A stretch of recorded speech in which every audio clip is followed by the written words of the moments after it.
Sharp pencil design studio में आपका स्वागत है। आज हम इस वीडियो में विस्तार से समझेंगे कि यूसीड एग्जाम 2024 के पैटर्न चेंज के बारे में, तो अंत तक जरूर बने रहिएगा। हमारे यूसीड के प्रिपरेशन बैचेस इस साल के लिए शुरू हो चुके हैं और ये रहे कोर्सेज के डिटेल्स। एक ऐसी दुनिया जो इनोवेशन और क्रिएटिविटी से संचालित होती है, वहां एक अद्भुत ट्रेंड और काबिल डिजाइनर्स की हमेशा से आवश्यकता रही है। और वैसे क्रिएटिव कैंडिडेट्स जो देश के एलीट डिजाइन इंस्टीट्यूशन में पढ़ना चाहते हैं, जैसे कि आईआईटी, यूसीड उनके सपनों के बीच का दरवाजा है। लेकिन जैसा कि कहते हैं कि बदलाव ही जीवन की स्थिरता है, यूसीड एग्जाम भी इससे अलग नहीं है। ऐसा ही एक बदलाव यूसीड के एग्जाम पैटर्न में देखने को मिला 2023 में। आज के समय में जब भारत में शिक्षा में बड़े बदलाव हो रहे हैं, खास करके डिजाइन एजुकेशन में, तो ये बेहद जरूरी है कि हम इंडस्ट्री और एस्पिरेंट्स की जरूरतों को ठीक से समझें। यूसीड एग्जाम के पैटर्न में गहरे उतरने से पहले हम एक बार जान लेते हैं कि असल में यूसीड है क्या। यूसीड नाम को एक्सपेंड करते हैं तो बनता है under graduate common entrance exam of design, जिसके माध्यम से आप बैचलर्स ऑफ डिजाइन यानी बीडेस कर सकते हैं IIT Bombay, IIT Delhi, IIT Guwahati, IIT Hyderabad, IIT Roorkee और आईआईटी डीएम जबलपुर में। बीडेस प्रोग्राम बहुत सारे डोमेन्स को कवर करता है, जैसे कि industrial design, communication design, animation design, interaction design, mobility and vehicle design. Bharat में बहुत से अन्य डिजाइन कॉलेजेस भी हैं जो यूसीड के स्कोर के आधार पर एडमिशन देते हैं। अब आइए जानते हैं एलिजिबिलिटी क्राइटेरिया के बारे में। सभी स्ट्रीम्स के बच्चे यूसीड का एग्जाम दे सकते हैं, लेकिन एक बात ध्यान देनी जरूरी है। अब ऐसे स्टूडेंट्स जो कि साइंस स्ट्रीम बैकग्राउंड से हैं, यानी कि अगर आपके पास फिजिक्स, केमिस्ट्री और मैथ्स है, तो आप सारे 6 इंस्टीट्यूशंस के लिए एलिजिबल होते हैं, जो कि है IIT Bombay, IIT Delhi, IIT Guwahati, IIT Hyderabad, IIT Roorkee और आईआईटी डीएम जबलपुर। ऐसे स्टूडेंट्स जो कि साइंस स्ट्रीम बैकग्राउंड से हैं, यानी कि अगर आपके पास फिजिक्स, केमिस्ट्री और मैथ्स या फिर फिजिक्स, केमिस्ट्री, बायोलॉजी है, तो आप आईआईटी डीएम जबलपुर के लिए एलिजिबल होते हैं। अब ऐसे स्टूडेंट्स जो अदर स्ट्रीम में से हैं, जैसे कि साइंस बिना मैथ्स या फिजिक्स या केमिस्ट्री या कॉमर्स से हैं या फिर आर्ट्स या ह्यूमैनिटीज से हैं, वो आईआईटी बॉम्बे, आईआईटी दिल्ली और आईआईटी हैदराबाद के लिए एलिजिबल होते हैं।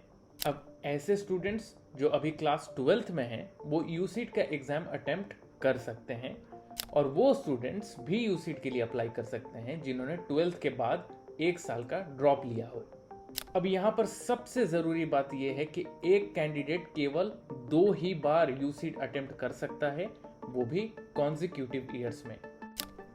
अब जब हम बेसिक्स जान चुके हैं, तो आइए जानते हैं कि क्या बदलाव आए हैं यूसीड एग्जाम के पैटर्न में। एग्जाम पैटर्न कई अलग और जरूरी चीजों में बदलाव कर रहा है, जिससे एक कैंडिडेट के एप्टीट्यूड को बेहतर तरीके से परखा जा सके। सो बदलाव आखिर है क्या? लेकिन एक मिनट, सबसे जरूरी सवाल, आईआईटी अपना पैटर्न क्यों चेंज कर रहा है? पेपर तो पहले से ही काफी टफ थे, नहीं? आपके स्क्रीन पर इस वक्त एक ग्राफ होगा, उसे जरा गौर से देखिए।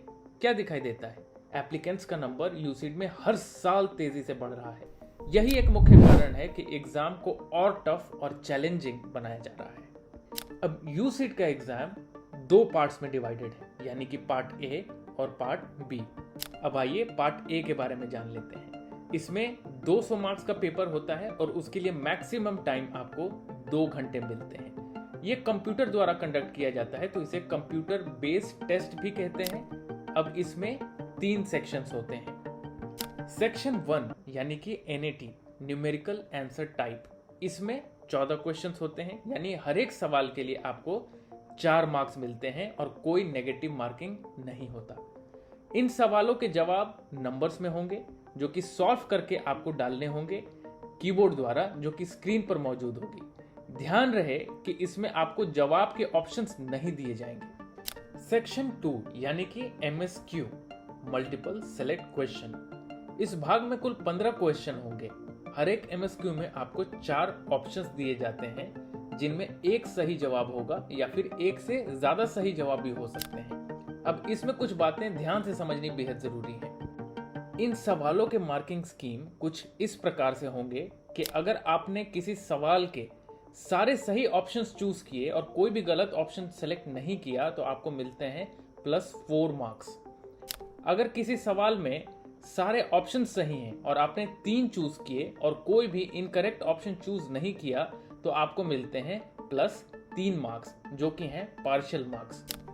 अब अगर किसी सवाल में 3 या 3 से ज्यादा ऑप्शन सही हैं और आपने केवल 2 सेलेक्ट किए हैं तो आपको मिलते हैं +2 पार्शियल मार्क्स।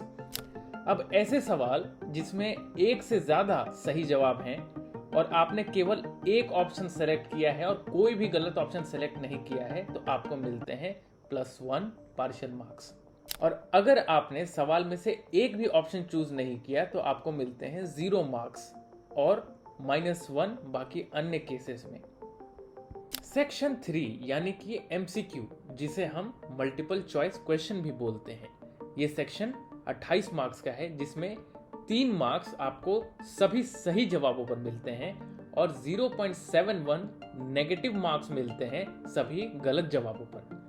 MCQ में भी आपको 4 ऑप्शंस दिए जाएंगे, लेकिन एक ही इनमें से सही जवाब होगा।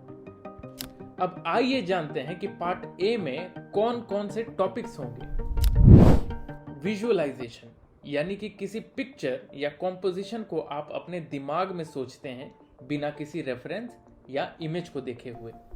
स्पेशियल रीजनिंग, यानी कि शेप्स, ऑब्जेक्ट या किसी स्पेस को अपने दिमाग द्वारा समझना।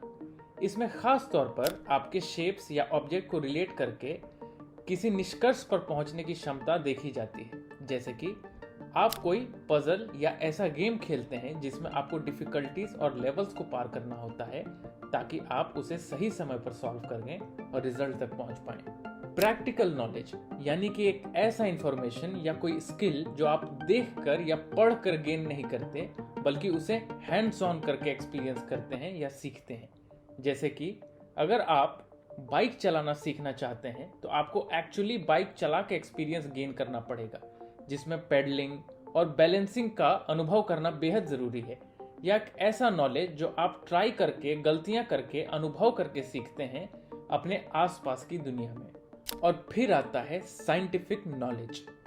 ये एक सिस्टमैटिक और ऑर्गेनाइज तरीका है दुनिया में घट रहे अलग अलग चीजों को समझने और उसके निष्कर्ष पर पहुंचने के लिए। इसमें ऑब्जर्वेशन और एक्सपेरिमेंटेशन की अहम भूमिका होती है।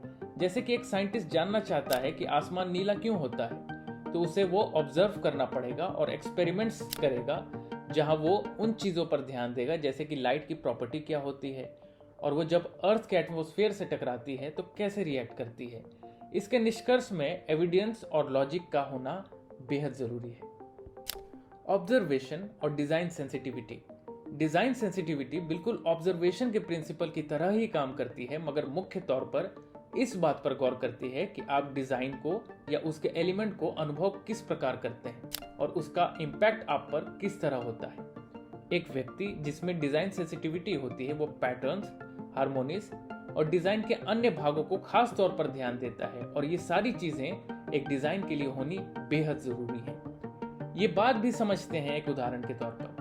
आप किसी कमरे में जाते हैं जो कि वेल डिज़ाइंड है, तो आप नोटिस करते हैं कि फर्नीचर्स के अरेंजमेंट किस प्रकार रखी हुई है, खुलेपन का एहसास दे रही है, या उस कमरे की लाइट आपके मूड को किस तरह इंपैक्ट कर रही है। इन्वायरमेंट और सोसाइटी, ये सबसे अहम बातों में से एक है कि डिज़ाइन किस तरह सामाजिक और कल्चरल और इन्वायरमेंट से जुड़ा है। इसकी जागरूकता होनी बेहद ज़रूरी है। अब आप पूछेंगे कि इन्वायरमेंट और सोसाइटी का डिज़ाइन एंट्रेंस एग्जाम से क्या लेना देना है, तो आइए जानते हैं। Environmental connection. आपने अक्सर देखा होगा कि इंडियन स्ट्रीट फूड बेचने वाले वेंडर्स ऐसे इंग्रेडिएंट्स का इस्तेमाल करते हैं जो लोकली सोर्स की गई हैं, यानी कि आसपास से ही खरीदी गई हैं। ऐसा करके वो ट्रांसपोर्टेशन की कार्बन फुटप्रिंट को कम कर रहे हैं। वेंडर्स अक्सर फ्रेश सब्जियां और इंग्रेडिएंट्स में डालने के लिए आसपास के मार्केट या फार्म से चीज़ें खरीदते हैं। उसके साथ कई वेंडर्स ने अपने इस्तेमाल में बायोडिग्रेडेबल प्लेट्स या बनाना लीव्स का भी इस्तेमाल करना शुरू किया बजाय प्लास्टिक कंटेनर्स के। ये कदम वेस्ट को कम करने और इन्वायरमेंटल इम्पैक्ट पैदा करने के लिए बेहद ज़रूरी है। सोशल कनेक्शन, इसको ढंग से समझने के लिए हमें कार्ट वेंडर्स के एग्जाम्पल पर वापस आना चाहिए। स्ट्रीट फूड कार्ट्स एक अहम भूमिका निभाते हैं भारत जैसे देश में, जो लोगों को सामाजिक तौर से जोड़े रखता है। ये वेंडर्स हर एक वर्ग को अफोर्डेबल और एक्सेसिबल फूड ऑप्शंस देते हैं। ये एक ऐसी जगह, या आम भाषा में कहें तो एक ऐसे अड्डे की तरह काम करती है जहां हर एक वर्ग के लोग आते हैं और बातों के रूप में इंफॉर्मेशन एक दूसरे से बांटते हैं और खाना एक माध्यम बन जाता है। स्ट्रीट फूड वेंडर्स एक स्ट्रॉन्ग बॉन्ड और रिश्ते बनाकर रखते हैं, जिसको एक किस्म की कम्युनिटी भी कह सकते हैं। और फिर आता है एनालिटिकल रीजनिंग, यानी ऐसी क्षमता जहां पजल्स या माइंड गेम्स के नियमों को, ट्रिक्स को समझते हैं और अलग अलग ढंग से अप्लाई कर सकते हैं। जैसे कि सुडोकू पजल, जिसमें आपको एनालिटिकल दिमाग लगा के बॉक्सेस के क्रम में खाली बॉक्सेस को भरना होता है, जिसमें आप अलग अलग नंबर के कॉम्बिनेशंस लगा के देखते हैं ताकि आप करेक्ट सॉल्यूशंस तक पहुंच पाएं। लॉजिकल रीजनिंग, पजल सॉल्विंग में लॉजिकल रीजनिंग की एक अहम भूमिका होती है, जहां आप लॉजिकल डिडक्शन करते हैं और अलग अलग तरीकों से सोचते हैं ताकि आप एक कंक्लूजन पर पहुंच पाएं। जैसे कि एक लॉजिकल पजल में आप क्लूज को डिकोड करते हैं और आप एक पैटर्न समझते हैं अलग अलग एलिमेंट्स के थ्रू, एंड पजल को एक एक स्टेप करके सॉल्व करते हैं। और फिर आता है लैंग्वेज, यानी कि आपकी स्टैंडर्ड इंग्लिश पर अच्छी कमांड होनी चाहिए ताकि आप क्वेश्चंस एंड इंस्ट्रक्शंस ठीक से समझ पाएं। और अंत में आता है क्रिएटिविटी। ये सबसे अहम और ज़रूरी है। इसमें आपकी पकड़ वर्बल और नॉन वर्बल एनालिसिस पर होनी चाहिए। आपको मेटाफर्स, साइंस और सिंबल की सही समझ होनी चाहिए। जैसे वर्बल और नॉन वर्बल एनालिसिस को एक एग्जाम्पल से समझते हैं। बॉलीवुड के डांस कोरियोग्राफी में वर्बल और नॉन वर्बल एनालिसिस का इस्तेमाल किया जाता है ताकि इमोशंस दर्शकों तक ठीक से कन्वे हो और ताकि हम अपने स्टोरीज और थीम्स ठीक से एक्सप्रेस कर पाएं हर एक मूवमेंट के साथ। कोरियोग्राफर्स एक लिंक बनाते हैं डांस स्टेप और day to day life actions और एक्सपीरियंसेस से। जैसे प्रेम के दृश्य में फूल या समुंदर की लहरों को एज अ मेटाफर की तरह इस्तेमाल किया जाता है। अब जब बात हम बॉलीवुड या सिनेमा की करते हैं तो वो पूरी तरह मेटाफर, साइंस और सिंबल का इस्तेमाल करते हैं, खास तौर पर जब आपको कुछ गहरा फिलोसॉफिकल समझाना हो। जैसे डांसर्स हैंड जेस्चर्स का इस्तेमाल करते हैं, फेशियल एक्सप्रेशंस और बॉडी लैंग्वेज का इस्तेमाल करते हैं ताकि अलग अलग फीलिंग्स बयां कर पाएं, जैसे कि सॉरो, विक्ट्री या स्ट्रगल। जैसे एनलाइटनमेंट के लिए दिए का इस्तेमाल करना या दुपट्टे का इस्तेमाल करना ग्रेस और एलिगेंस समझाने के लिए होता है। 2022 तक यूसीड एग्जाम में पार्ट ए 250 मार्क्स का होता था, लेकिन 2023 से पार्ट ए केवल 200 मार्क्स का ही होगा। पहले पार्ट बी में एक ड्राइंग बेस्ड क्वेश्चन होते थे, लेकिन 2023 से आपको केवल 1 घंटे मिलेंगे एग्जाम में और आपको 2 ड्राइंग बेस्ड क्वेश्चन सॉल्व करना पड़ेगा जो 50-50 मार्क्स के होंगे। अब आइए पार्ट बी के क्वेश्चंस किन टॉपिक्स पर होंगे वो समझ लेते हैं। सबसे पहला है ड्राइंग, यानी प्रोडक्ट्स को ड्रॉ करने की क्षमता, कॉम्पोजिशन बनाने की क्षमता, प्रोपोर्शन, पर्सपेक्टिव और शेडिंग टेक्निक्स की भी जजमेंट होती है इसमें। डिजाइन एप्टीट्यूड, यानी किसी प्रॉब्लम या सिचुएशन को एम्पैथी और इनजेन्युइनिटी के साथ अप्रोच करना, जैसे कि रूरल एरियाज में बच्चों के लिए स्कूल बैग डिजाइन करना। और आखिर में आता है capability to respond practically. Designer सबसे पहले उन चैलेंजेस को रिकॉग्नाइज करते हैं जो वहां के बच्चे फेस करते हैं, जैसे कि घर से स्कूल तक की दूरी और प्रॉपर स्कूल बैग का अभाव। वो इस समस्या का हल प्रैक्टिकली देते हैं एक अर्गोनॉमिक और ड्यूरेबल बैग बना के, जो कि रफ टेरेन और हैवी लोड्स को ले सके। जैसे कि वो एक ऐसी बैग को डिजाइन करेंगे जो उठाने में हल्की हो और उसके स्ट्रैप्स में पैडिंग हो ताकि वजन उठाना कंफर्टेबल हो सके, ताकि स्टूडेंट आसानी से बुक, स्टेशनरी और वाटर बोतल उठा पाएं। अब जो सबसे जरूरी बात है यूसीड एस्पिरेंट को जाननी चाहिए वो है रैंकिंग सिस्टम के बारे में।